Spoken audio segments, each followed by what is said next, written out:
É muito frequente querermos nos introduzir na leitura da Bíblia lendo coisas sobre ela, em vez de a ler. Contudo, não nos interessa muito saber coisas sobre a Bíblia, mas conhecê-la, saboreá-la. Quando lemos um texto, devemos procurar situá-lo no seu contexto e no género literário a que pertence. Primeiro, devemos ter em atenção a ordem em que os vários livros foram escritos.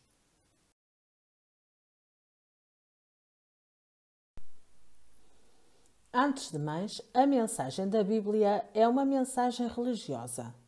Se não lermos a Bíblia nesta perspectiva, não seremos capazes de captar a sua mensagem.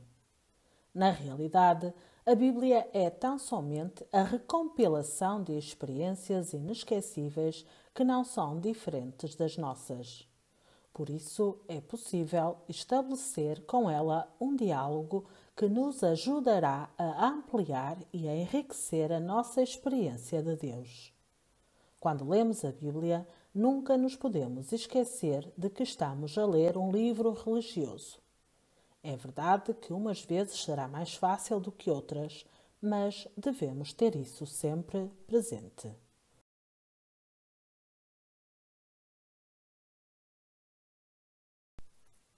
A Igreja venerou sempre as Sagradas Escrituras, tanto como o corpo do Senhor. Por isso, toma da mesa e distribui aos fiéis o pão da vida, tanto da palavra como do corpo de Cristo. A Igreja sempre considerou que a palavra e a Eucaristia são a regra suprema da sua fé e que é com elas e através delas que ela própria incessantemente se constrói. As Sagradas Escrituras fazem ecoar a voz do Espírito Santo nas palavras dos profetas, dos apóstolos e dos ministros da palavra. É preciso que o ministro da palavra se nutra sempre da Sagrada Escritura e se reja por ela. De facto, é nos livros sagrados que o Pai que está nos céus se dirige com amor aos seus filhos e fala com eles. É tão grande a eficácia da palavra de Deus que é apoio e vigor da Igreja, fortaleza para a fé dos seus filhos, alimento da alma e fonte pura e perene da vida espiritual.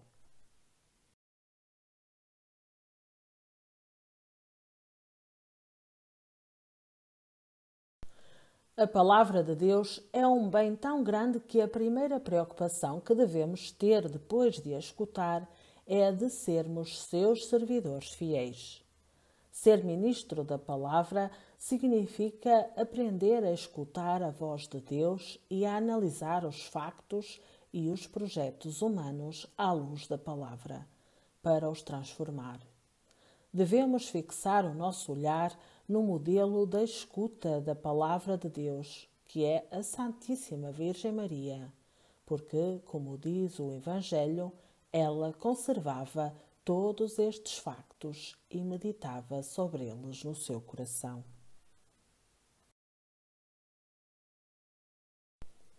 Para chegar a ser ministro da palavra é preciso deixar-se interpelar pela palavra de Deus, isto é, reconhecer que é Deus quem lhe fala e que ele espera que lhe responda.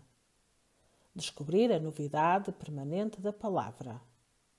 Sempre que lemos a Bíblia e confrontamos a nossa vida com ela, a palavra fala-nos de maneira diferente. Converter-se à palavra exige que sejamos pobres e humildes diante do Senhor. Assimilar a palavra até nos identificarmos com Cristo. É isto que acontece com o alimento quando comemos.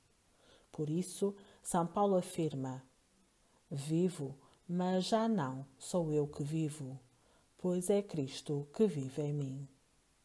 Ser servidor da palavra. Depois de escutada, assimilada e interiorizada, o ministro da palavra convertido não pode deixar de falar daquilo de que está convencido. A mulher samaritana, convencida de que o judeu que lhe pede de beber não é um homem qualquer, mas o Messias, foi à povoação e disse às pessoas que tinha encontrado o Messias e leva-as até junto dele.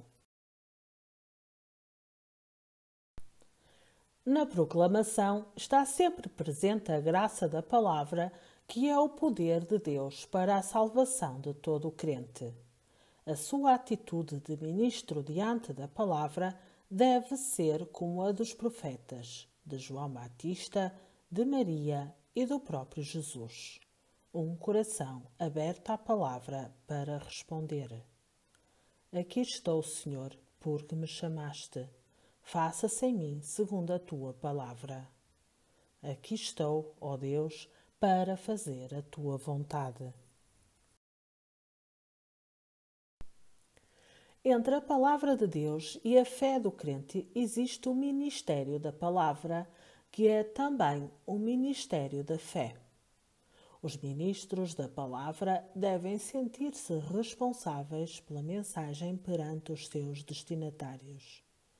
Por isso, o ministro da palavra deve levá-los a perceber que também eles, como batizados e confirmados, têm o dever de anunciar o Evangelho.